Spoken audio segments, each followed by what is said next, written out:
Salut tout le monde, bienvenue à ce nouvel épisode d'On Jase là.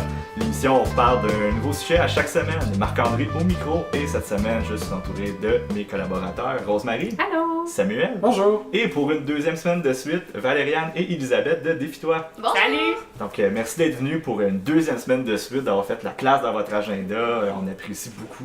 Toujours de la place pour vous autres. Ah, c'est gentil. On a une émission très chargée cette semaine. En fait, on va avoir la première chronique de Clarence qui va nous parler d'un phénomène assez intéressant en Lituanie. Rosemary, tu brises la glace cette semaine, tu fais ta première chronique. Et oui, aujourd'hui j'ai décidé de sortir de ma cachette puis de vous parler de traducteurs. Qu'est-ce que ça fait un traducteur? Qu'est-ce que ça mange en hiver? Les avancées technologiques du milieu de la traduction, leurs avantages, leurs inconvénients, ce qu'il y a attrait à l'avenir par rapport à tout ça. Ça va Parfait. ressembler à ça. Moi, Très hâte je de dis que ça t'entendre. mange des mots puis ça en recrache dans une autre langue. C'est pas loin. C'est ça que ça mange. Ah ben voilà, le sujet est clos. Finalement, ce sera pas si long que ça. Ça a bien été. Ça a bien pour été. Je sais vrai, que t'étais nerveuse un peu. petit peu. T'as bien fait ça.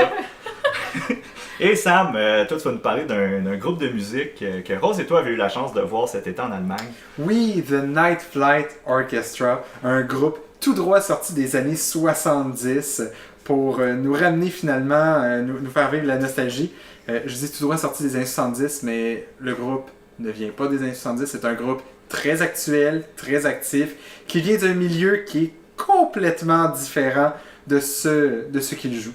Donc j'ai bien hâte de vous en parler. Super, j'ai bien hâte qu'on jase de tout ça. Mais avant, Rose, qu'est-ce qu'on boit? Donc cette semaine, on boit la Drummond de la brasserie Le Bockel, située à, je vous laisse deviner, Drummondville! On Donc, gagne quelque chose? pardon? Est-ce qu'on gagne quelque chose? Non, ok. malheureusement. Vous La gagnez... bière? Ah, Ouais! c'est vrai? Ouais, je vous fournis ça chaque semaine. Ah, ok, c'est vrai. déjà un C'est un beau popé cadeau, quand même. En votre présence, en un encore plus beau prix. Oh. Donc, c'est une IPA blanche à 6% d'alcool. Les IPA blanches, dans le fond, c'est un mélange entre une India Pale Ale américaine, donc une India Pale Ale qui est brassée avec des houblons américains, et les bières de blé belges, qu'on appelle Vitbier. Donc, ce qui rend cette bière-là plus particulière, c'est l'utilisation de houblons néo-zélandais dans ce cas-ci. Donc, c'est-à-dire les houblons Galaxy, Ella et Topaz. À l'œil, on a une bière à la robe jaune clair avec un collet très abondant au début, mais qui se dissipe assez rapidement. Au nez, on sent vraiment des arômes frais de houblon et de citron particulièrement. Au goût, l'amertume prend une place assez importante, mais on dénote bien les saveurs de citron. J'ai l'impression toutefois qu'on perçoit également des notes fumées. Je sais pas votre avis. Moi, Oui, totalement. j'ai fait des recherches un petit peu sur la bière comme je fais chaque semaine, puis il y a personne qui parle de ça nulle part, mais moi je sais pas, je les goûte. sens... oui? Je pense Ok. que c'est l'une des choses que je goûte le plus, Ok, puis ça- ça m'a vraiment surpris ça me à la rassure. première gorgée. Mais c'est pas une bière Je fumée. m'attendais pas du tout à ça. Je sais pas d'où ça vient, bien C'est franchement. peut-être quelque chose de propre à ce lot-là. Tu sais, des fois, la Peut-être bière, aussi. surtout une Ouais. microbrasserie, c'est très artisanal. Peut-être aussi. On va leur demander. Ouais. Donc, en conclusion, c'est une bonne bière pour les amateurs d'amertume. Vous le savez, c'est un peu moins mon genre. Moi, les IPA, l'amertume en particulier, j'ai un petit peu plus de difficulté avec ça. Puis, je dois avouer que j'avais peut-être un peu préféré la Shawinigan Handshake de la brasserie Trou du Diable, qui est un peu dans le même style, qui est aussi une IPA blanche. Mais bon, pour une IPA, de façon générale, elle passerait bien le test pour moi quand même. Donc, c'était la Drummond de la brasserie Bockel à Drummondville. Moi, je suis critique avec les IPA d'habitude, Oui. puis honnêtement, je l'aime bien, vraiment. C'est Excellent. rare, fait que bon Excellent. choix. Je suis un gros fan des IPA, Oui. comme on l'a déjà mentionné Oui. à plusieurs reprises dans l'émission. Puis j'ai été surpris au début Oui. par surtout le goût fumé. Je m'attendais aucunement à ça. Mais légèrement déçu aussi. Ouais. Moi, il y a quelque chose qui. Je pense peut-être. D'habitude, tout le temps, j'aille pas ça, les bières fumées, mais là, je pense que c'est juste l'effet de surprise de. Que j'avais comme une idée de goût en tête, justement, un peu comme la Shawinigan Handshake. Possible, Puis, ouais. c'est l'idéal type de l'IPA, c'est ce que j'avais en tête. Mais plus douce un peu aussi. Mais plus douce un Oui, peu, oui, ouais. amère. Mais je m'attendais à ça, puis là, j'ai vraiment pas eu ça du tout. Fait que c'est peut-être pour ça que j'étais un peu déçu, mais après plusieurs gorgées, je la trouve bonne. Puis Je te dirais que le fumé, c'est aussi quelque chose. Ben, moi, en tout cas, le fumé, c'est quelque chose que je n'aime pas dans la bière de façon générale. Je trouvais que dans celle-là, c'était juste assez subtil pour être appréciable. Mais je trouve qu'il y a une grande douceur par rapport à une IPA classique quand elle est blanche, quand il y a ce mélange de styles-là de présent. Donc oui, c'est ça. Une bière, une bonne bière qui est très différente, je pense, du style classique de l'IPA, puis même de l'IPA blanc. Donc si vous voulez déguster une bière qui sort du lot, je pense que c'est un bon choix. Parfait. On rappelle Merci le nom? beaucoup. Peux-tu rappeler, oui? C'est la Drummond de la microbrasserie Le Bockel à Drummondville. Parfait. Merci beaucoup. Et maintenant, on va aller écouter la première chronique à Clarence. Puis bon, là, écoutez, là, on est en période électorale. En tant que politologue, moi, c'est comme mes playoffs au hockey. Fait que je fais tout qui va avoir rapport avec ça. Mais il y a quand même un lien à faire avec ça dont Clarence va nous parler et la campagne actuelle. On parle beaucoup d'immigration, de combien d'immigrants on devrait avoir. Puis là, on a une guerre de chiffres basée sur rien, puis tout ça. Puis en fait, on a des problèmes aussi d'un manque de main-d'œuvre. Ben, on voit un problème similaire, mais en même temps totalement différent en Lituanie, où là, c'est un problème d'émigration. Donc, où il y a plus de monde qui s'en vont du pays qu'il y en a qui rentrent. Et Clarence va nous en parler un peu plus dans sa chronique. On se retrouve dans quelques minutes. Bonjour à tous et à toutes, bienvenue à cette toute première chronique lestamine de la balado On jase là. Ici Clarence qui vous parle en direct aujourd'hui de la Lituanie. Et ce qui m'amène aujourd'hui à vous en parler, c'est un phénomène un petit peu à contre-courant de ce qu'on est habitué d'entendre à la radio, de lire dans les nouvelles. Et ce phénomène-là, c'est celui de, non pas de l'immigration, mais de l'émigration massive que connaît le pays à l'heure actuelle. Au Québec, au Canada, aux États-Unis et dans les autres pays européens, on a en effet plutôt tendance à associer la crise des migrants à ces gens qui fuient les guerres, les famines, etc.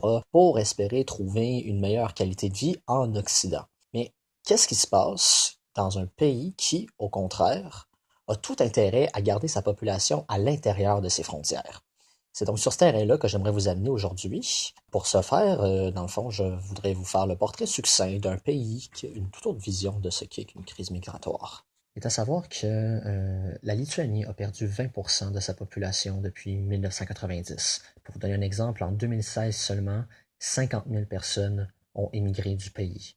Et quand on considère que la population estimée de la Lituanie actuellement est de 2,8 millions, ça a un poids quand même assez considérable. Actuellement, pour 3 naissances en Lituanie, il y a 4 décès. La population compte en effet 2 fois plus de personnes âgées de 45 à 54 ans que de personnes âgées de 10 à 19 ans.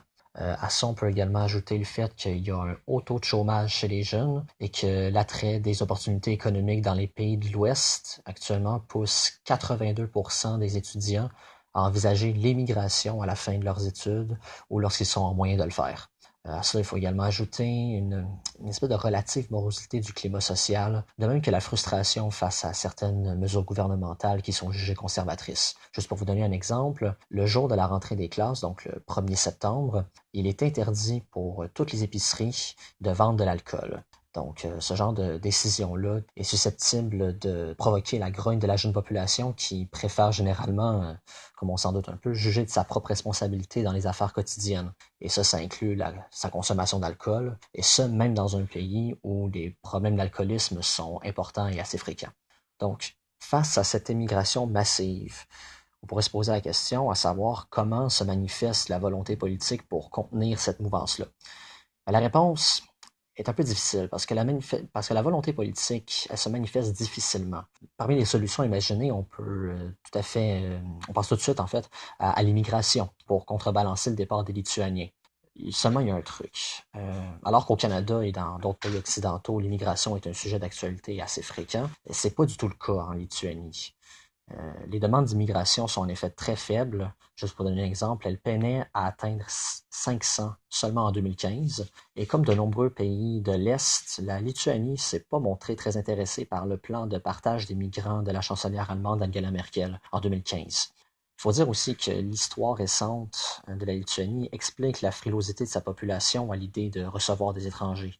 On se rappelle que sous le régime communiste, la Russie mettait fréquemment sur pied des politiques d'intégration massive de Russes dits de souche dans les pays rattachés au bloc soviétique. Leurs objectifs comprenaient entre autres l'éradication des cultures et des langues locales. Donc, quand on se rappelle qu'il y a encore 60 ou 70 ans, il était interdit d'enseigner le lituanien dans les écoles du pays ou d'imprimer des livres officiels en caractères autres que cyrillique, on comprend que la Lituanie en a largement fait les frais. Il suffit aussi aujourd'hui de se promener dans certaines des plus grandes villes de Lituanie pour comprendre que la diversité culturelle est en tout point dissemblable à ce qu'on peut voir par exemple au Québec. Pour vous donner un exemple à partir des statistiques, le pays aujourd'hui compte une majorité évidente de Lituaniens. Il compte en effet pour 84% de la population. Et dans le pourcentage restant, 7% sont polonais et un autre 7% se compose de Russes. Sur la question de la représentation des minorités ethniques, donc, on peut tout à fait imaginer que les enjeux ne sont pas du tout les mêmes que dans les sociétés plus bigarrées. Pour donner un exemple, on imagine en fait assez mal une controverse semblable à celle des spectacles slaves ou Kanata éclatés ici. La Lituanie est en effet un pays dont la population est très homogène. Ce qui est quand même paradoxal, cependant, c'est que malgré cette homogénéité-là, les statistiques amènent pas vraiment à penser qu'un sentiment national très fort existe en Lituanie, et encore moins qu'un sentiment national fasse consensus. Selon un article du Baltic News Network qui date de janvier 2018, les sondages indiquent que seulement 42% des Lituaniens tiennent leur pays en bonne estime. Donc avec la perte du sentiment national, la jeune génération a tendance à arrimer davantage ses espérances à la prospérité économique. Or, on estime que 90% des jeunes âgés de 15 à 19 ans émigreraient de Lituanie sans hésiter s'il leur était offert une opportunité d'emploi à l'étranger qui corresponde à leur domaine d'études. Ce qui leur permettrait aussi de profiter d'une situation financière plus avantageuse et d'espérer atteindre un niveau de vie plus décent. Parce qu'à l'intérieur des frontières lituaniennes, malgré une économie en pleine croissance actuellement, les salaires sont bas et la vie coûte très cher. Le salaire mensuel moyen d'un travailleur lituanien est estimé à 700 €, ce qui donne à peu près entre 1000 et 1100 $. Et l'abandon en 2015 de la monnaie locale, le litas, pour entrer dans la zone euro, a vraiment singulièrement fait grimper les prix. Donc l'enjeu de l'identité nationale, en fait, c'en est un sur le plan politique que depuis récemment. Et en date d'aujourd'hui, les initiatives prises par le gouvernement ne semblent pas vraiment avoir porté fruit. C'est en fait un phénomène que déplore Vytautas Tumėnas, professeur associé à l'Institut d'histoire de la Lituanie. Selon lui, les pays occidentaux font une promotion beaucoup plus emphatique de leur patrimoine historique, ce que, à son avis, ne fait pas la Lituanie. Il ne décrit pas la Lituanie avec des mots très très tendres. Il constate qu'aucun changement notoire a été effectué malgré la volonté du gouvernement d'enrayer ce qu'il convient d'appeler le principal fléau dont est frappé le pays, à savoir donc l'émigration. Selon lui, c'est davantage en insistant sur le développement d'une conscience nationale que les jeunes ont cessé de s'identifier uniquement à des situations économiques et des niveaux de vie étrangers. Une conscience nationale qui, selon lui, devrait s'appuyer sur des éléments puisés dans le domaine de la langue et les traditions locales. Donc, que ce soit pour accélérer le développement économique ou pour favoriser l'éclosion d'une conscience nationale qui soit plus forte, les solutions n'abondent pas vraiment en Lituanie. Pour engager la discussion avec vous, chères auditrices, chers auditeurs, j'aimerais vous poser une question. Qu'est-ce qui vous pousse personnellement à rester au Québec ou, au contraire, qu'est-ce qui vous pousse à vous en éloigner? Est-ce que ce sont des raisons qui sont plutôt économiques, plutôt culturelles, les deux, ou des raisons qui sont totalement autres? Chose certaine, en ce moment, le portrait de la Lituanie que je viens de vous faire n'est pas particulièrement réjouissant. Mais comme je voudrais pas que vous croyiez que le pays a absolument rien pour lui, je vous propose de découvrir une autre facette du pays. C'est une facette qui, cette fois-ci, est beaucoup plus optimiste et lumineuse, en allant consulter la série d'articles que je lui consacre et qui continueront de paraître au cours des prochains jours. Pour cela, à une seule adresse, lestamine.wordpress.com. Lestamine, lestamine.wordpress.com. C'était Clarence pour la chronique Lestamine. Merci pour votre écoute et à la prochaine!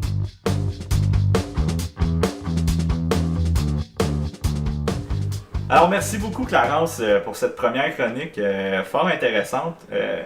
Personnellement, la question que Clarence a posée à la fin sur qu'est-ce qui fait qu'on pourrait rester ou partir du Québec ou qu'est-ce qui nous appelle, si on veut, avec la mère patrie. Étant quelqu'un qui vient de revenir au Québec après pas loin de 2 ans en Ontario, c'est sûr que ça m'interpelle. Je me sens très interpellé par cette question-là. Puis l'élément culturel était fort là-dedans. Oui, j'étais à Ottawa, j'étais à un pont d'être au Québec, mais même là, pour moi, c'était beaucoup plus long que ça. Toute une différence quand même. Toute une différence. Mais voyons, tous nos politiciens disent que c'est bien mieux en Ontario. Oui, c'est vrai, effectivement.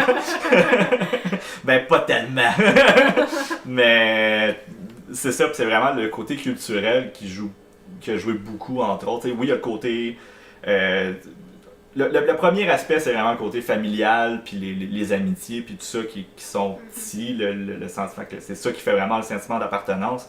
Mais il y a aussi le côté culturel, ça a beau être à 2 heures de route, c'est tellement...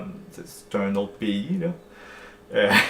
Mais je pense quand même que le contexte lituanien est tellement profondément différent du nôtre. Oui, il y a la question de famille, il y a la question d'attachement. Puis un peu comme nous, on va retrouver justement des Québécois qui vont se déplacer au travers du Canada, qui sont toutes des communautés puis des économies différentes. On voit beaucoup de Québécois s'installer en Alberta, par exemple, parce que, du moins, là, un certain nombre d'années, c'était vraiment là que l'argent était à faire. Puis encore aujourd'hui, on voit un intérêt économique à aller s'établir là-bas. Mais ce qui m'étonne, c'est de voir que un des facteurs que je verrais qui retiendrait le plus les gens, qui n'a pas l'air tant de déranger, c'est la langue. Parce que le lituanien, on s'entend que c'est une langue qui est quand même très différente des autres. Les langues baltiques, de façon générale, sont reconnues pour être des langues qui se démarquent beaucoup par rapport aux langues germaniques. Donc, je me serais attendu à ce que ça ait un certain impact parce qu'au Québec, je suis convaincu que c'est définitivement un facteur plaidant justement pour limiter les déplacements, alors qu'aux États-Unis ou même au Canada anglais, c'est normal au cours de sa carrière de se déplacer d'un État à l'autre pour évoluer. Parcourir des grandes distances. Puis, comme tu dis, ça, il y a une situation aussi en termes économiques qui est complètement différente. On s'entend entre le Québec et la Lituanie, où ici, on a quand même beaucoup d'opportunités pour s'établir, gagner notre vie, faire partie de la classe moyenne. On a des problèmes, évidemment, mais on s'entend que comparé à la Lituanie, c'est un monde de différence. Mais fait que c'est sûr qu'il y a peut-être un élément là que si tu vois que tu as l'Allemagne qui est à côté, que tu peux te rendre là sans visa, que tu prends un train puis 8 heures plus tard tu es rendu à Berlin, c'est sûr que ça doit être tentant pour des jeunes surtout de se dire ok, je vais prendre ma chance puis je vais y aller puis j'ai peut-être plus de chance là-bas de mener une belle vie. On a vu des époques aussi où il y avait des immigrations au Québec, par exemple. On regarde le 19e siècle, où est-ce qu'il y a eu beaucoup de travailleurs qui sont allés dans les usines aux États-Unis parce que l'industrialisation venait justement offrir des emplois intéressants qu'ici, on n'avait pas encore le développement finalement pour en bénéficier. Fait que, un peu pour les mêmes raisons, la Lituanie, étant donné que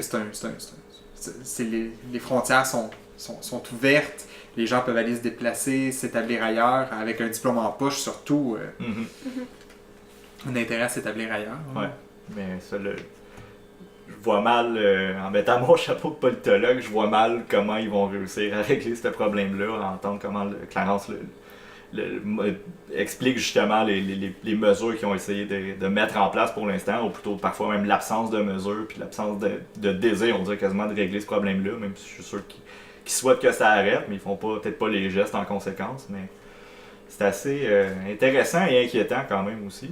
Donc, ça va pas si mal que ça ici, finalement. Parfait, merci encore une fois à Clarence, puis on vous invite à répondre à sa question à Clarence, c'est surtout si vous pensez quitter le Québec, si comme moi vous venez d'y revenir, ou peu importe d'où vous êtes, on a quand même quelques auditeurs en France, et un peu partout en Europe, même aux États-Unis, ça m'a surpris. Mais enfin. Maintenant, Rose-Marie pour le repas principal du jour. Et oui, donc comme je vous ai dit tantôt, je vais vous parler de la traduction de façon générale, mais plus particulièrement des avancées technologiques en traduction, puis de leur impact immédiat et futur sur ce métier-là. Donc je vais commencer tout d'abord par dresser un peu un portrait global du traducteur, parce que je me rends compte, en fait depuis que j'ai commencé mes études, que les gens, ils savent pas trop qu'est-ce que ça fait dans la vie, un traducteur. Vraiment, là, autant qu'il y a des gens qu'on dirait qu'ils ont l'impression que je travaille avec une feuille puis un crayon puis à peu près 48 dictionnaires autour de moi, autant qu'il y en a qui pensent que je passe 8 heures de ma journée à utiliser Google Translate puis à apporter les modifications qui sont nécessaires, ce qui est pas vrai, je vous le confirme, dès là. Je dis pas qu'il y a pas des gens qui le font malheureusement, hein. Oui, ça se voit dans le milieu de la traduction, des gens qui ne font qu'utiliser un traducteur automatique comme Google Translate, puis apporter des modifications au texte en cas de besoin. Mais la plupart des traducteurs, des bons traducteurs, c'est pas ça qu'ils font. Donc je vais vous expliquer un peu, premièrement, les outils, dans le fond, dont un traducteur se sert quotidiennement Donc, premièrement, c'est certain qu'un traducteur a besoin d'un ordinateur. C'est vraiment la base. Puis, bon, il y a divers outils, soit des logiciels sur l'ordinateur ou des sites internet, des logiciels en ligne qu'on va utiliser presque tous les jours. Je pense par exemple à, premièrement, n'importe quel traducteur a en principe un correcteur automatique. Je pense, oui, c'est ça. Je pense particulièrement à Antidote de l'entreprise Druid. C'est un must. c'est un pas le choix. Peu importe à quel point on est bon en français, il n'y a aucune étude. Il faut Antidote. C'est vraiment, vraiment, vraiment un must. Après avoir passé 5-6 heures sur un même texte, les erreurs, on les voit plus aussi bon qu'on est. Là. On voit effectivement plus rien. L'important de se faire réviser. J'en parle pas vraiment dans la chronique, mais un traducteur a besoin. Ah oui, définitivement, un traducteur a besoin d'un réviseur. Peu importe qu'il ait 40 ans d'expérience, en principe, n'importe quel traducteur doit se faire réviser. Okay. Donc, si on peut compter ça comme un outil, un réviseur, en effet, il en faut un. Sinon, la plupart des traducteurs vont utiliser souvent des concordanciers. Les concordanciers, c'est un corpus de textes bilingues ou multilingues qui vont nous permettre de faire des recherches, dans le fond terminologique, en contexte. Donc, en ramassant vraiment beaucoup de textes, on se ramasse avec un corpus de milliers, de millions de mots, de milliards de mots parfois, dans quelques contextes. Puis c'est ça, ça va nous permettre, dans ce cas-là, de faire des recherches. Est-ce qu'on peut penser, par exemple, à l'outil sur Internet Lingui, où est-ce qu'on retrouve... Très exactement. Je voulais parler de Lingui. D'ailleurs, je vais y revenir. Ben quand même, pour vrai. Des termes, au travail, je m'en sers souvent justement pour des... je travaille surtout en anglais, donc pour être sûr d'avoir vraiment tout le temps le terme exact, parce que des fois ça a des implications importantes dans le monde des politiques. Donc... Lingui a ses avantages et ses inconvénients. Je vais y revenir, mais oui, c'est quand même un outil qui est très pratique. Le traducteur utilise également sur une base très régulière ce qu'on appelle des bases de données terminologiques. Je pense par exemple au Grand Dictionnaire terminologique, puis à Termium, qui sont dans le fond des bases de données gratuites, accessibles à tout le public, qui permettent de rechercher des termes, donc des mots, des concepts d'un domaine précis, puis on peut faire des recherches par domaine. Je pense par exemple niaiseux de termes, admettons ballon. Ballon se traduira pas nécessairement de la même façon en sport qu'en météorologie. Ça peut donner une idée. Puis, bon, l'outil principal du traducteur de plus en plus, c'est ce qu'on appelle le logiciel d'aide à la traduction. Là, je veux tout de suite faire une distinction entre un logiciel d'aide à la traduction puis un traducteur automatique. Le logiciel d'aide à la traduction, c'est un logiciel qui va permettre de créer ce qu'on appelle une mémoire de traduction, qui va enregistrer absolument tout ce que le traducteur traduit. Donc, il va garder ça en mémoire, de là le nom mémoire de traduction.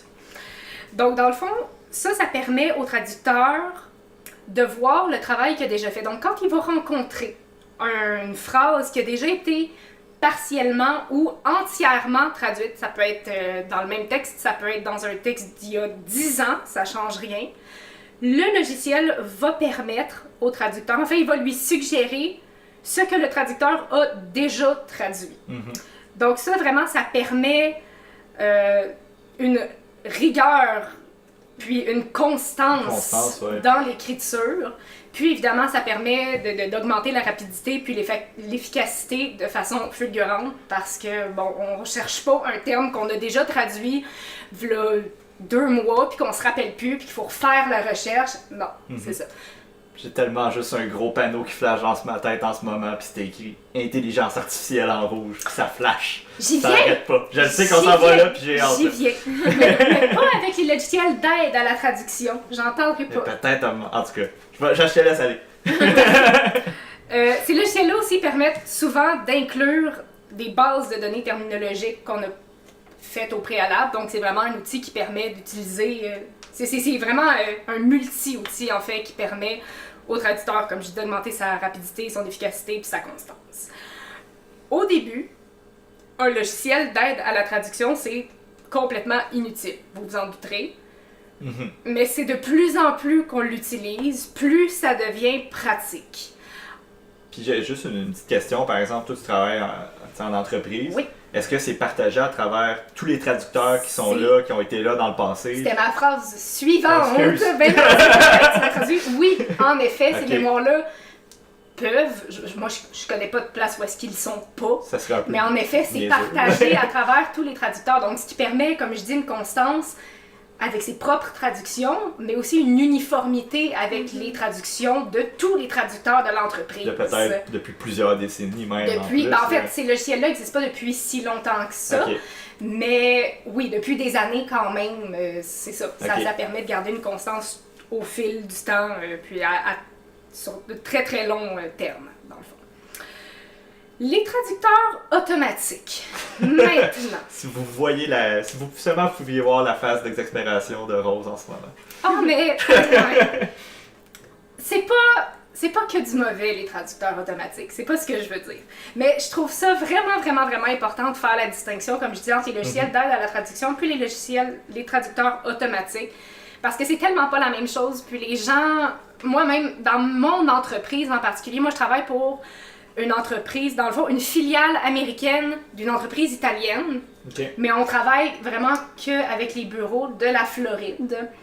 Puis nos propres collègues du service de marketing en Floride comprennent même pas ce qu'on fait. C'est un peu triste parce qu'on traduit pour eux. C'est leur texte qu'ils nous envoient, qu'on leur donne. Puis ils comprennent pas. Eux, c'est ça. Comme je disais tantôt, ils pensent qu'on est assis 8 heures de temps à faire du copier-coller dans Google Translate. C'est ça. C'est vraiment, c'est la réalité dans leur tête. Puis on a beau leur expliquer, même que certaines personnes aux États-Unis possèdent le logiciel d'aide à la traduction que nous, on possède. Puis on a essayé de leur expliquer parce que les États-Unis traduisent de l'anglais vers l'espagnol aussi. Ok. Donc on a cru bon leur faire part de Ben la oui. bonne nouvelle, hein, puis de leur offrir ce logiciel-là. Ça n'a pas passé au conseil, je sais pas trop pourquoi. Puis malgré ça, les gens ne comprennent pas. Donc c'est dur, c'est très très dur de faire valoir notre travail en tant que traducteur quand les gens pensent qu'on fait le travail que n'importe qui peut faire, c'est-à-dire du copy-paste. C'est très très dur de se valoriser à travers ça. Mais bon. Traduit littéralement par copier-coller, je tiens à le préciser. Oui, la traductrice en moi, et ouais, je me déçois un peu moi-même avec mon Pas fort. copy-paste. Et oui, copier-coller. Donc c'est ça, je reviens au traducteur automatique. Je vais parler premièrement de Google Translate ou Google Traduction, qui a été créé en 2005 par, vous l'aurez deviné, à Google. C'est ça le nom? Ben oui, c'est pour ça. Pas fou. Pas fou, hein? C'est bien fait, hein? Quand même. C'est... Quand même.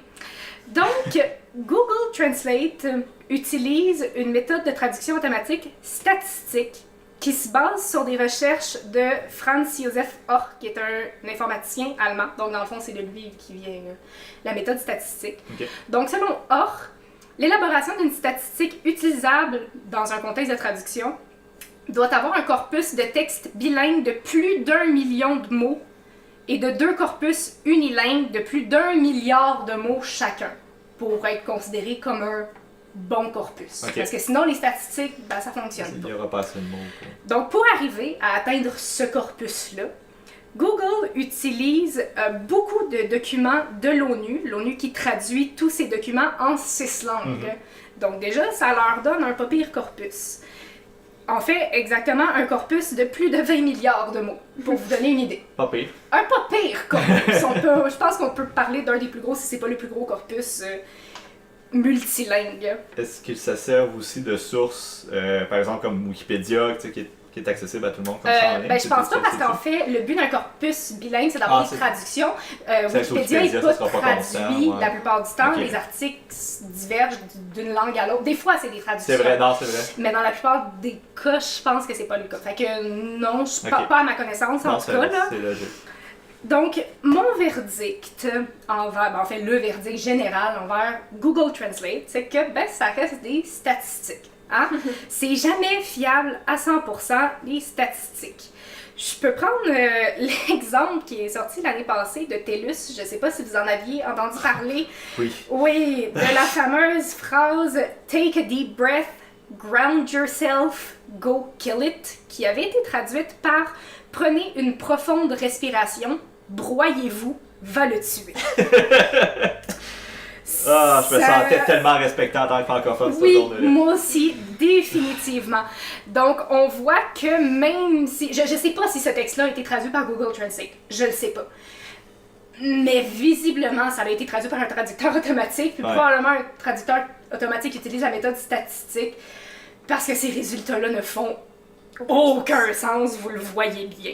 Ça pose problème quand même parce que, étant donné que ça utilise des statistiques, le corpus, comment il a été composé, il faut que ce soit le plus homogène, le plus hétérogène possible. Dans le sens que faut que les textes aient des origines tellement différentes. Touche plein de domaines. Exactement. Oui. L'ONU, je comprends l'idée. En même temps, il y a un niveau de langue qui est respecté. Oui. Il y a aussi toute la notion du fait que, étant donné que c'est un organisme qui se veut principalement politique, émet des textes, on s'entend qu'il y a une direction, c'est pas...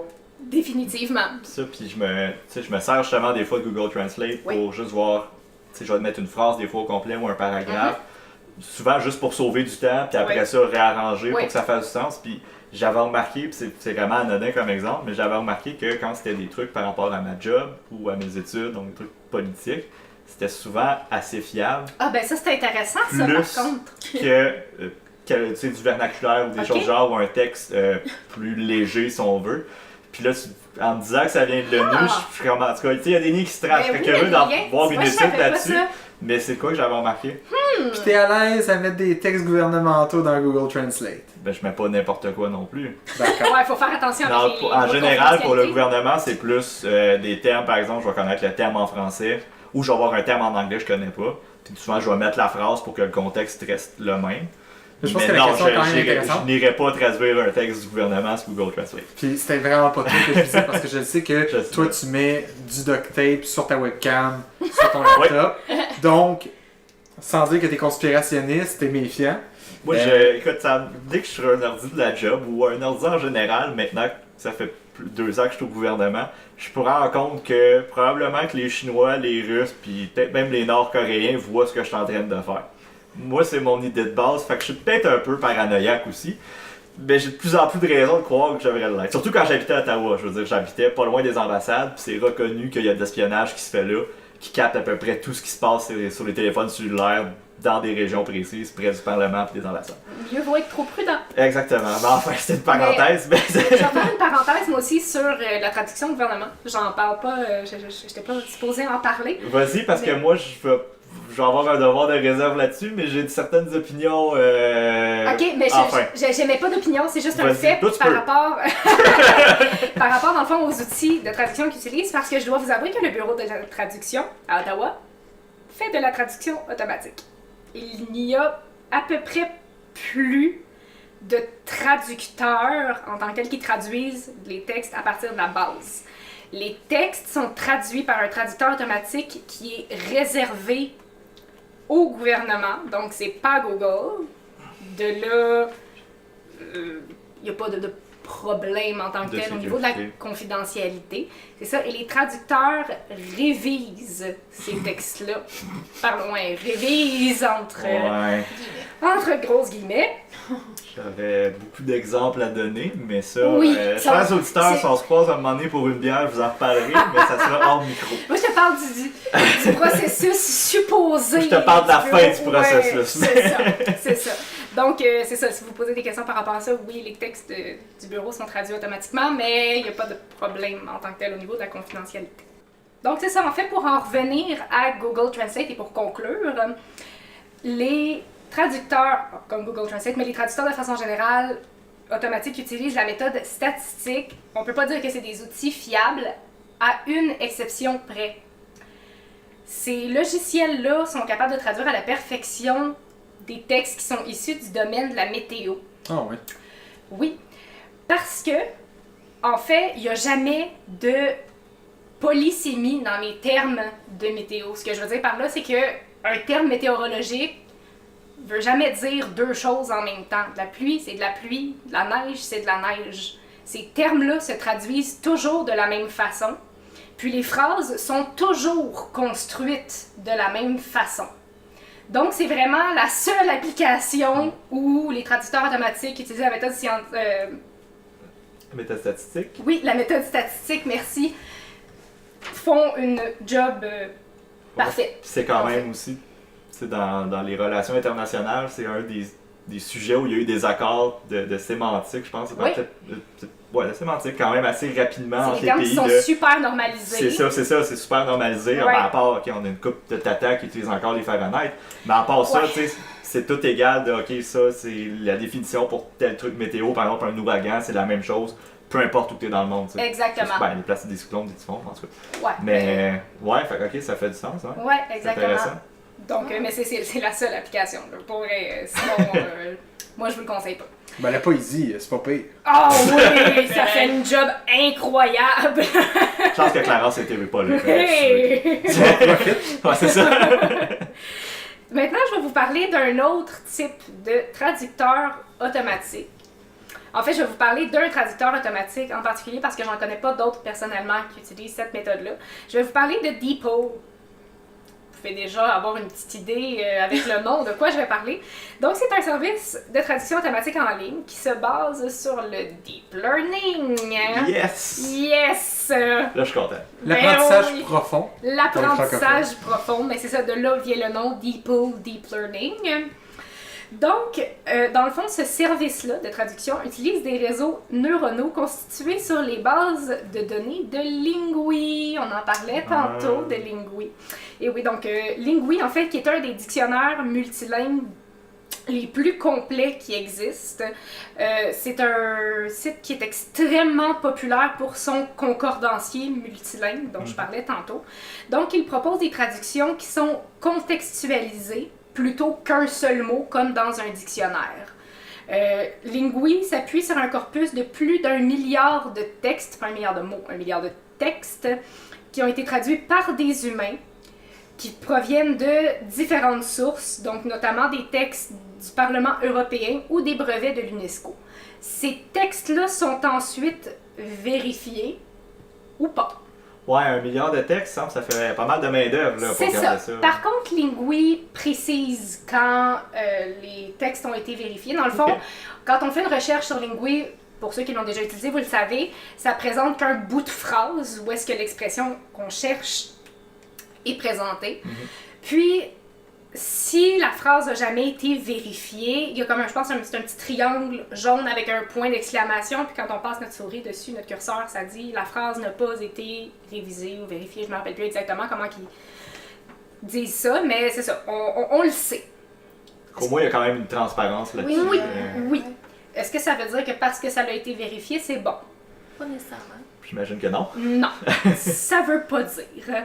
Mais en tout cas, les réseaux neuronaux de DeepL sont entraînés à évaluer automatiquement la meilleure traduction possible d'une suite de mots en fonction de la grammaire, de la structure, du contexte et du sens, ce qui permet de fournir le résultat vraiment le plus naturel, le plus idiomatique dans la langue d'arrivée du texte, donc vraiment ce qui coule le mieux.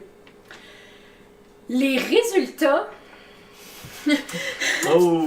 sont assez épeurants, je dirais. Ouais, hein? C'est pas parfait. Non. C'est sûr que c'est pas parfait. Mais quand même, moi, pour l'avoir testé à plusieurs reprises, je dirais qu'il fait quand même une pas pire job, disons ça comme ça. Tu sais, il faut réviser quand même, mais somme toute, c'est, entre guillemets, satisfaisant. Est-ce que c'est le genre de programme qui t'inquiète par rapport à l'avenir de ton métier à toi ou... C'est là que je m'en vais, en fait, très exactement. Mais là, juste pour être clair, tu parles de DeepL, parce que tu parlais de Lingui, puis tu as tout de suite dit que ça faisait peur. Non, c'est parles ça. de Dans le fond, DeepL. je parle de DeepL qui utilise Lingui Ok. pour puiser son corpus pour traduire ensuite. Mais c'est DeepL qui fait peur. Non, Lingui fait pas peur. Je veux dire, c'est juste un concordancier. Donc, qui prend des textes qui ont été traduits en plusieurs langues puis qui les offre à celui qui veut les consulter. ça. C'est tout ce que ça C'est fait. vraiment l'idée d'automatiser tout ça. Exactement. Moi, c'est ça le lien que je faisais tantôt quand tu me parlais justement de ces corpus-là. Puis c'était là mon lien de, OK, si t'as une aussi grande base de données, mets une intelligence artificielle là-dedans. Très C'est exactement en ce qui plein- arrive. C'est ça qui mange les intelligences artificielles. Là. Ouais, donc, ouais, dans le fond, sur le futur de la profession, c'est sûr que c'est inquiétant, surtout pour des personnes comme moi qui n'ont même pas fini l'école encore. Donc, j'ai encore une longue carrière devant moi. Mais justement, je voulais parler de ça. On a eu des conférences en classe où on a reçu des traducteurs vraiment chevronnés. Je pense par exemple à Donald Barabé, qui est président du conseil d'administration de l'OTIAC. L'OTIAC étant l'Ordre des traducteurs, terminologues et interprètes du Québec. On a également reçu Réal Paquette, secrétaire général de la Fédération internationale des traducteurs et ancien président de l'OTIAC. Également des membres de la direction de Versacom, qui est pas mal le plus gros cabinet au Québec de traduction. Aussi des présidents d'entreprises, donc tu sais, des gens assez importants. Oui, c'est ça, exactement. Puis bon, selon eux, vraiment le verdict, c'est que la traduction automatique, c'est pas vraiment un enjeu pour l'instant. OK. On nous a vraiment dit que jamais, en tout cas, soit pas dans une année reprochée, ou même il y en a qui disent que jamais la traduction automatique va être capable d'atteindre le niveau qu'un traducteur humain le ferait. Je le crois. Je le crois. Par contre, quand on pense à DeepL, c'est ça, c'est quand même loin de la fluidité d'une traduction humaine pour l'instant, mais le service, je tiens à le préciser, existe depuis environ 1 an. Il a été lancé le 28 août 2017. Et là, je vais faire un parallèle avec nos fameux deepfakes de la Je pensais juste à ça. Exact, de la saison dernière, qui est une technologie qui, mon Dieu, monte en flèche de façon fulgurante. Ça me permet une petite parenthèse. Oui, j'avais vu au courant de l'été, j'avais mis en note dans mes onglets, mais j'ai jamais repensé à le faire. Il y avait une application maintenant disponible sur le web pour faire des deepfakes. Comme ça, sans avoir besoin d'un ordi puissant. Juste un petit récapitulatif rapide. Le deepfake, c'est l'idée de prendre une vidéo. Ça a commencé avec des vidéos pornographiques et d'appliquer le visage de quelqu'un d'autre sur ce vidéo-là grâce à l'intelligence artificielle. Et plus quand j'avais fait la chronique, je vous disais qu'il fallait environ 1000 images d'une personne pour pouvoir mettre son visage sur la vidéo. On est rendu maintenant que certains l'ont fait avec une seule image. C'est pas encore parfait comme résultat, mais plus ça va, plus on s'en rapproche. Et maintenant, c'est de plus en plus accessible. Ça fait 1 an que ça existe. C'est ça. Fin de la parenthèse. C'est ça. On voit le parallèle ici que, bon, ça fait pas très longtemps que ça existe. Donc oui, pour l'instant, effectivement, c'est peut-être pas si menaçant que ça. De quoi ça va avoir l'air dans 10 ans?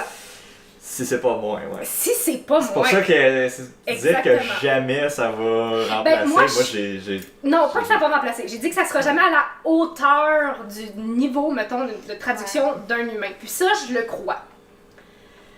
Le problème, c'est que la plupart des gens vont se contenter de ça.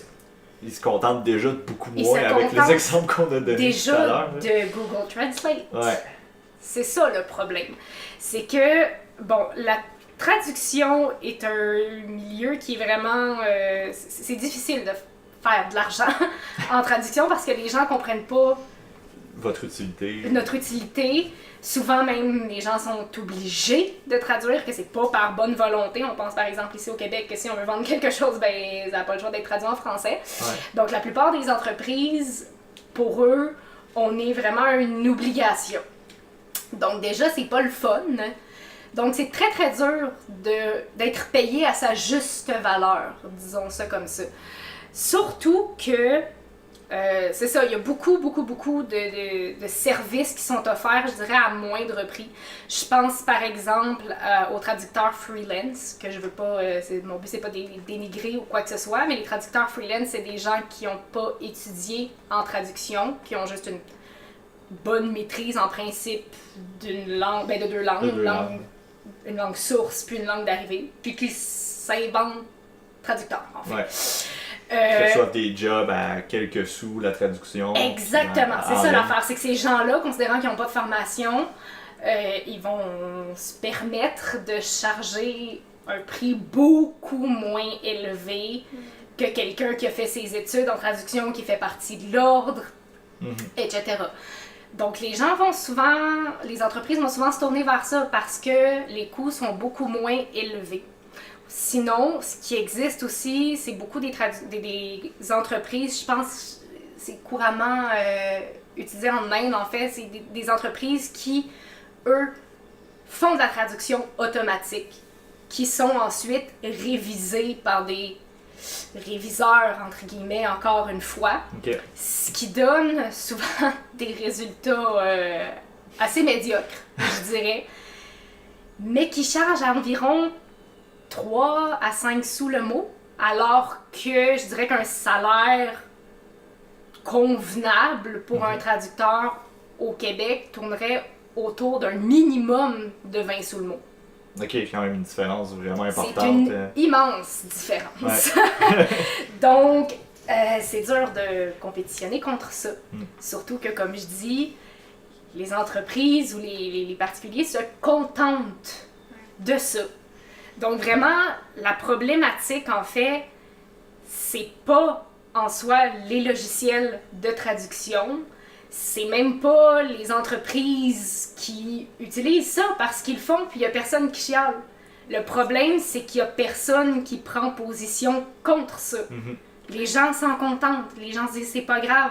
Vous avez tous vu déjà des traductions qui ont aucun sens. Qui d'entre vous se sont plaints de ça? Je veux pas blâmer personne, mais je veux dire, considérant ça, c'est certain qu'il n'y a pas de changement qui va se faire à ce niveau-là. Parce que c'est ça, c'est pas nécessaire de le faire. Ça m'étonne pas tant dans un monde où est-ce que les impératifs économiques font en sorte que les gens se contentent d'un cellulaire qui va t'offrir 3 ans, par exemple, ou d'un appareil qu'il le sait pertinemment que cet appareil est victime d'obsolescence programmée puis qu'à un certain point, il va arrêter de fonctionner parce que la qualité n'est pas au rendez-vous. On veut produire à la chaîne à moindre coût, puis on se contente de ça. On fait avec. Il y a une espèce d'acceptabilité de la médiocrité, puis je pense que c'est quelque chose qui se reflète beaucoup en traduction, malheureusement. En effet. Puis même au niveau de la langue maternelle, de ce que j'observe des gens autour de moi, on a moins conscience de l'importance de bien parler notre langue. Fait que j'imagine pas encore quand c'est une langue traduite, les gens accordent probablement encore moins d'importance, mais la qualité de la langue écrite, moi je parle entre autres du français, là, est terrible, je trouve, ça, de plus en plus avec le temps. Là. Ouais. Donc c'est ça, avec la traduction. Là. C'est ça, puis dans notre contexte nord-américain, tu disais tantôt que tu avais des fois avec juste les gens de ta propre compagnie qui sont en Floride, qui avaient de la misère à comprendre votre rôle. Exact. Ben tu sais, je veux dire, on est entouré d'anglophones, 300 millions d'anglophones sur le continent. La plupart il y a beaucoup de compagnies du Québec qui sont au Québec qui viennent des États-Unis, où de facto la langue mondiale c'est l'anglais. Fait que eux autres, ils ont pas, il y a beaucoup de monde qui ont une langue anglophone, qui comprennent pas c'est quoi ne pas faire partie du groupe qui est la langue dominante. C'est pas pour rien que ça me surprend pas de voir beaucoup de compagnies justement qui mettront pas d'argent là-dedans, qui vont prendre le minimum parce que c'est juste culturellement, pis c'est quelque chose qu'ils comprennent pas ou auquel ils sont pas sensibilisés. Ouais. C'est compréhensible aussi qu'ils le soient pas, mais c'est très je pense que ça vient jouer dans le contexte. C'est ça. Je me demande, est-ce qu'en Europe ça c'était différent, tellement il y a de langues, je sais pas. Puis même je te dirais, tu dis au sein de l'Amérique du Nord, je dirais même au sein du Québec en soi. Ouais. Je pense par exemple à mon travail où on traduit un nombre de documentation quand même assez important. Je pense par exemple à des fiches techniques de produits. Moi, je travaille pour une entreprise qui fabrique des matériaux pour l'industrie de la construction, en fait, des produits chimiques. Puis, on produit des fiches techniques de produits qui expliquent dans le fond les méthodes d'utilisation de ces produits-là et tout. Puis on les traduit, nous, ces fiches-là. Puis quand on arrive dans le service technique de l'entreprise, même où c'est traduit, ben les employés du service technique utilisent les versions en anglais. Parce que c'est comme ça dans le milieu de la construction. Ouais. Fait que même au sein, même pas juste du Québec, de l'entreprise même dans laquelle c'est traduit, notre job est un peu inutile parfois, je dis pas tout le temps, mais parfois. Puis, je suis curieux pour revenir à ce que tu disais sur le coût justement pour les entreprises puis tout ça. Elisabeth, Valériane, vous justement, ayant une PME, puis je sais pas ça pour mettre sur le spot, mais si vous aviez besoin de services de traduction, on parlait au dernier épisode justement de la difficulté du financement puis tout ça, je veux dire, je vous comprendrais totalement de vous tourner vers le service qui est moins cher. Comment vous voyez ça? Ça dépend toujours du service. En fait, c'est sûr que bon, quand on a l'échappatoire facile d'une qualité pour un faible coût, c'est souvent ça, surtout en démarrage, qu'on va prôner. Par contre, dans notre milieu, l'importance de la traduction est capitale, entre autres pour les formulaires de diagnostic, que si la traduction n'est pas parfaite, la phrase ne veut pas dire la même chose, la réponse de la personne n'est pas la même, donc le diagnostic peut être mal posé. Ouais. Puis on comprend tous l'importance de poser un diagnostic qui est exact, sans quoi ça cause toutes sortes d'autres problématiques. Donc, dans cette éventualité-là, c'est certain que la qualité de la traduction est essentielle. Je trouve d'autant plus que vous êtes une entreprise en démarrage. C'est très dur, je trouve, d'apporter de la crédibilité à une entreprise alors que les textes surtout si c'est des textes qui sont publiés, qui sont rendus publics, puis qui sont mal traduits, c'est très dur pour vous de vous bâtir une crédibilité, une bonne réputation, exactement. Puis surtout qu'avec c'est régi par des ordres professionnels dans la majorité des domaines dans lesquels on travaille. Entre autres, je pense à Valériane là, qui est en psychoéducation, qui a un ordre qui régit. S'ils se rendent compte qu'ils ont publié des documents mal traduits qui donnent des données erronées, c'est certain que l'entreprise va, encore une fois, comme tu dis, prendre un coup au niveau de la crédibilité. Oui. Ça peut même se finir en poursuite, ces enfants-là, définitivement. Très souvent. Oui. Donc, ça peut être dangereux. Mais c'est pour ça que tu parlais un peu plus tôt de l'OTIAC, qui est l'Ordre des traducteurs, entre autres. Est-ce que c'est pas là, justement, que son rôle devient encore plus important parce qu'il faut qu'il vienne défendre cette profession-là? Comment que cet ordre-là, finalement, parce que là, tu parlais de freelancer tantôt, c'est quoi la responsabilité, finalement, de cet ordre-là au sein du milieu? En fait, l'ordre est là tout d'abord pour assurer la crédibilité des textes qui vont être traduits par ces traducteurs, considérant que ce sont des traducteurs agréés. L'avantage quand on fait partie de l'OTIAC, c'est que, bon, premièrement, les traducteurs ont accès à une assurance. Oui, une assurance responsabilité. Donc, s'il arrive quoi que ce soit, pour vrai, le traducteur s'en occupe même pas. Là. Il y a eu tel problème, on t'en avise, c'est parti chez les avocats. Ça finit là. Donc, déjà, pour un traducteur, c'est vraiment... ça enlève un stress énorme, c'est sûr. Énorme. Puis, bon, pour faire partie de l'OTIAC, les traducteurs freelance, c'est compliqué parce qu'en principe, il faut avoir fait des études en traduction. Donc, soit un baccalauréat en traduction à l'UDM ou un baccalauréat en traduction spécialisée à Concordia. Outre ça, je crois que les autres formations offertes par les autres universités sont pas reconnues par l'OTIAC. Ah ouais? Ouais. Donc, je pense, là, comme je sais que l'UQAM, sa formation n'est pas reconnue par lui. Ouais, en tout cas, elle l'était pas quand moi j'ai commencé. Je sais pas de quoi ça a l'air maintenant, mais je sais que quand j'ai commencé, elle l'était pas. OK. Donc, c'est ça. C'est dur. Il y a des façons là, de se faire agréer. C'est quand on n'a pas fait d'études, là, avec le nombre d'années d'expérience, il faut fournir des traductions sur un nombre de temps, puis c'est des traductions, c'est des milliers de mots en traduction qui vont être révisés et tout. Donc, c'est pas impossible. Encore là, comme je disais, c'est pas parce que t'es un traducteur freelance que t'es pas aussi bon qu'un traducteur agréé, nécessairement. Mais mettons que c'est plus dur de se prouver. Disons ça comme ça. Puis c'est ça, l'OTIAC, dans le fond, ce qui est pratique... en tout cas, ce que l'OTIAC se bat fort pour faire, c'est d'avoir l'exclusivité sur tous les textes juridiques ou on parle de, mettons, traduction de certificat de naissance. En fait, tout ce qui pourrait toucher la vie de quelqu'un, en fait. Fait qu'on parle de sécurité aussi. On parle de sécurité. Admettons, ils vont se battre pour avoir l'exclusivité de traduction sur, par exemple, les instructions d'un siège pour bébé. Merveilleux. Disons. C'est important. Mais c'est pas gagné encore. Mais l'OTIAC se bat fort pour ça. Puis je suis totalement d'accord avec ça. Dans votre cas, par exemple, pour des diagnostics, pour vrai, c'est important, selon moi, de faire affaire avec un traducteur agréé. Mais c'est ça, c'est pas tout le monde qui a la conscience ou l'argent, parce que c'est sûr que c'est plus cher à faire avec un traducteur agréé pour le faire. Donc, voilà. Super. Ben, merci beaucoup, Rosemary. C'était vraiment très intéressant. Ça m'a fait plaisir. J'espère que ta job va encore exister pour longtemps. Là. Ben, je le souhaite. C'est pas sûr, mais je le souhaite. Si on a besoin de traducteur, on va t'appeler. Super, merci encore. Puis maintenant, on va parler d'un sujet totalement différent, mais qui se passe dans une autre langue. C'est le meilleur segue que je pouvais faire. Samuel, on parle de musique. Oui, on parle de musique. On parle d'un groupe suédois. Donc, The Night Flight Orchestra. Ils viennent de Helsingborg en Suède et ont été formés en 2007, mais sont vraiment apparus en fait à un public un peu plus large lorsqu'ils ont signé en fait en 2011 pour leur premier album avec leur nouveau label. Mais en fait, partons de la base. Night Flight Orchestra, c'est un groupe qui est résolument hard rock et résolument vintage. C'est composé de musiciens ayant une carrière dans le monde du métal. Donc, les deux membres fondateurs font partie d'un groupe qui s'appelle Soilwork, groupe suédois de heavy metal, thrash metal. La légende raconte en fait qu'ils étaient sur les routes américaines, se dirigeant vers la Californie, et que l'idée leur est venue en partageant sur la nostalgie du rock'n'roll, en débattant de ses classiques, en parlant d'anecdotes les plus folles, ou en se posant des questions complètement stupides sur la vie justement de ces rockstars qui ont marqué leur jeunesse.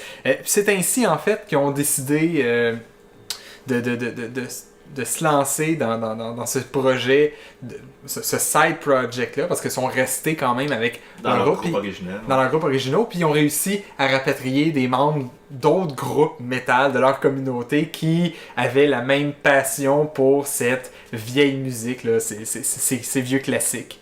On pense par exemple, il me semble que c'est le bassiste qui vient de Amon Amarth, c'est ça? Arch Enemy. Ah non, Arch Enemy. Arch Enemy, pardon. donc groupe... quand même un gros groupe. Gros groupe, bien connu, bien réputé, là. Voilà. Leur premier album, comme je disais, est apparu en 2007. Excusez-moi. Premier album apparaît en 2012, mais c'est ça, ils se sont fait connaître plus en 2017 avec leur troisième album parce qu'ils ont signé avec Nuclear Blast Records, qui est le plus grand label indépendant de musique métal en Europe. Tous les gros groupes de métal européens signent avec Nuclear Blast. Donc de voir ce groupe-là qui sonne un peu comme du Toto, comme du Cheap Trick ou comme du Kiss ou du Electric Light Orchestra qui se retrouve parmi ces légendes du métal comme Slayer ou... Enfin, c'est quand même assez curieux, mais connaissant leur background, ça fonctionne. Respectable aussi quand même. Puis, je lisais une critique aujourd'hui justement sur un de leurs albums, puis je trouvais que le critique avait vraiment mis le doigt dessus. Ce groupe-là serait international et vraiment big. On peut penser à des groupes comme Greta Van Fleet qui s'inspirent beaucoup du son de Led Zeppelin. C'est un groupe qui est apparu il y a une couple d'années. Les jeunes ils ont peut-être 18-19 ans, mais ils sonnent comme Led Zeppelin. La guitare, le chant, le style de musique, les compos, ça ressemble vraiment beaucoup. Fait que tu sens qu'il y a comme un intérêt pour ça parce qu'ils sont vraiment populaires. Ils se sont fait connaître beaucoup grâce à YouTube. Fait qu'il y a vraiment un intérêt pour cette musique qui rappelle justement une époque où est-ce que la musique était meilleure. Je sais pas. Là, ça, en tout cas, on en reparlera. C'est à débattre. Puis dans ce contexte-là, ce groupe-là, je trouve qu'il trouverait vraiment sa place. Mais le fait qu'il y ait un background, justement, plus métal, fait en sorte qu'on dirait qu'il reste un peu plus de niche. Mais bon, ils se font connaître peu à peu. Puis moi, en fait, je voulais vous parler de leur dernier album parce qu'il est sorti en juin dernier, donc assez récemment. J'ai pas eu la chance de vous présenter leur troisième album, Amber Galactic, qui est vraiment un de mes gros coups de cœur. Donc, j'en profite pour vous parler du deuxième. Mais là, la barre est vraiment haute pour le deuxième parce que le premier, c'est pas le premier, mais enfin, c'est le premier que j'ai découvert. C'est vraiment un chef-d'œuvre. Et malgré tout, ils ont réussi à s'en sortir. En fait, ce que j'aime beaucoup de Sometimes the World Ain't Enough, leur quatrième album, c'est qu'ils réussissent à suivre leur formule du premier album, mais ils l'améliorent en allant jouer puis en allant flirter avec d'autres styles de la même époque. Fait que là, on retrouve vraiment sur l'album des puissants anthèmes qu'on aurait pu entendre Journey jouer dans un arena ou encore des ballades comme Def Leppard aurait pu en livrer. C'est vraiment frappant à quel point les chansons peuvent sembler on a l'impression de les avoir déjà entendus, mais c'est pas des pastiches. Tu sens que c'est original, puis tu sens que c'est des musiciens qui sont vraiment en pleine maîtrise de leur art. Qu'il y a du cœur derrière ça, Puis qu'il y a pas du une cœur. parodie, une satire ou rien. Non, c'est pas pour se moquer, c'est vraiment par passion. Puis juste, le chanteur est vraiment hallucinant. Ah ouais. C'est vraiment dommage parce que dans son groupe original, bon, moi j'aime pas le growl, je le dis. Je suis pas. Je suis pas. Je blasphème peut-être pour les membres du milieu, mais pour vrai, je n'aime pas ça. J'ai encore beaucoup de difficultés à apprécier ce style de chant-là. Or, c'est majoritairement comme ça qu'il chante dans son band original. Donc de l'entendre avec une voix claire, puis une voix aussi puissante, avec un range assez impressionnant pour être capable en fait de rendre le genre de chansons qui étaient chantées à ces époques-là. C'est des chanteurs qui étaient absolument hallucinants. Que lui réussit en fait à offrir cette performance-là, c'est juste impressionnant, puis ça rend encore la chose encore meilleure. Puis vraiment, c'est ça, le dernier album, on trouve des nouvelles atmosphères qui correspondent toujours à l'espèce d'esprit un peu rétro sci-fi, très cheesy dans leur approche pour l'amour. Tu sais, c'est toujours comme « Ah, c'est toi que je veux », blablabla. Les paroles, ça ne parle que de filles. L'album Amber Galactic, il y a 5 tunes sur 10 que c'est un nom de fille. Répète moins la formule pour le deuxième, mais quand même. Puis... c'est ça, il y a une des tunes en particulier que j'aime vraiment beaucoup sur l'album. Il emprunte un style vraiment disco-funk. On a l'impression d'entendre parfois Another One Bites the Dust à l'intérieur. La riff de bass, la riff de guitare sont vraiment délicieuses. Le chanteur chante avec une voix suave, là. C'est vraiment cochon. La tune c'est Pretty Thing Closing In. Pour vrai, allez écouter celle-là. Puis sinon, autant il y a cette pièce-là qui fait plus disco, autant il plonge un peu plus dans un côté prog avec une tune de 9 minutes, The Last of the Independent Romantics, où est-ce que vraiment tu sens qu'il y a des changements de structure puis des solos beaucoup trop exagérés, encore une fois. Pour vrai, cet album-là, c'est vraiment un bijou comme son précédent, puis ça fait du bien, ça donne de la perspective pour l'avenir. On sent que les membres du groupe croient en ce projet-là, qui aurait pu paraître juste comme un trip finalement. Donc, vraiment, allez l'écouter. Sometimes the World Ain't Enough de The Night Flight Orchestra. Puis si vous avez une chance de les voir live, ils sont vraiment, vraiment professionnels, sont tight. Super. Fait que, allez écouter ça. Merci beaucoup, Merci. Sam. Puis ça, quand tu me l'as fait écouter, on était en voiture, puis c'était parfait. La belle musique de road trip. C'était, Oui. ouais, c'était même pas un road trip. Écoute. Non, On allait pas mais- loin, mais c'était parfait. Super, merci encore, Sam. Très intéressant. Merci tout le monde. C'est ce qui conclut notre émission. Quand même marathon. Je veux dire, on a abordé beaucoup de sujets très différents quand aujourd'hui, même, assez hein. variés. Donc, merci à vous quatre d'avoir participé. Je n'aimerais pas tout le monde. On est beaucoup trop, voyons donc. Je ne peux pas me rappeler tous ces noms-là. Alors, Samuel, Elisabeth, Valériane, Rosemary, merci beaucoup. Merci à toi. Je vous rappelle, chers auditeurs, auditrices, d'aller liker notre page Facebook, de partager. C'est important, on veut grossir, on veut que plus en plus de monde nous écoute. Je pense qu'on s'améliore, on donne de fois en fois un meilleur show, en tout cas je le souhaite. Je vous demande aussi de nous donner, s'il vous plaît, 5 étoiles sur Apple Podcast. C'est très important ça aussi pour combattre les algorithmes. Et sinon, on est aussi disponible sur Google Play, YouTube et Podbean. Donc merci tout le monde et à la semaine prochaine. Au revoir! Bye. Au revoir.